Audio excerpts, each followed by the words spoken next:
এই পৃথিবীতে সবচাইতে ভ্যালুয়েবল এবং মূল্যবান সম্পদ কী? এই পৃথিবীতে সবচাইতে ভ্যালুয়েবল এবং মূল্যবান সম্পদ হচ্ছে মানুষ, হিউম্যান। মানুষ যদি সবচাইতে মূল্যবান সম্পদ হয়ে থাকে, তাহলে আসলে কি সেই মানুষের উপরে সেই মূল্যায়নটা আছে? সেই মূল্যবান সম্পদ কি আসলে মানুষ, এটা কি আমরা মনে করতে পারি?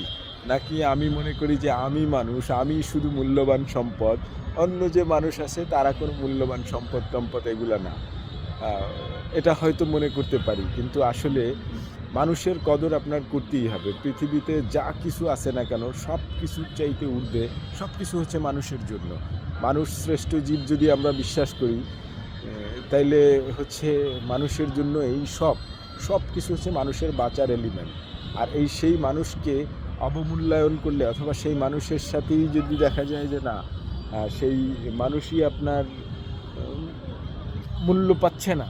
মানুষ যদি মূল্য না পায়, তাহলে অন্য কোনো কিছুর মূল্য দিয়া লাভ নাই। কারণ অবশেষে তারপর তবুও সেখানে গিয়ে মানুষ দাঁড়ায়। অর্থাৎ human is the first priority. যদি কোনো ধরনের প্রায়োরিটি আপনার কোনো কিছুতে সেট করতে হয়, তার একটা ক্রাইটেরিয়ার মধ্যে যদি আপনি মনে করেন হিউম্যান, মানুষ পড়তেছে, তাহলে আপনি সবার প্রথমে হচ্ছে মানুষের জন্যই দেখবেন যে মানুষের মূল্যায়নটা হচ্ছে কিনা, মানুষের সেফটি হচ্ছে কিনা, মানুষের সাথে কোনো ধরনের কোনো ডিসক্রিমিনেশন হইতেছে কিনা। এটা হচ্ছে মেইন দেখার জায়গা। কারণ মানুষই হচ্ছে মূল্যবান, এবং মানুষই মানুষকে অপমানিত করে, মানুষই মানুষকে ছোট করে, মানুষই মানুষকে বিপদে ফেলায়, মানুষই মানুষের জন্য মানে ভয়ঙ্কর শত্রুতা বয়ে আনে একজন আরেকজনের জন্যই।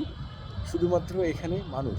সো মানুষত্ব যাতে ভিতরে জাগে, মানুষ মানুষের জন্য যাতে থাকে, সেটাই হচ্ছে আমার প্রত্যাশা বছরের প্রথম দিনে।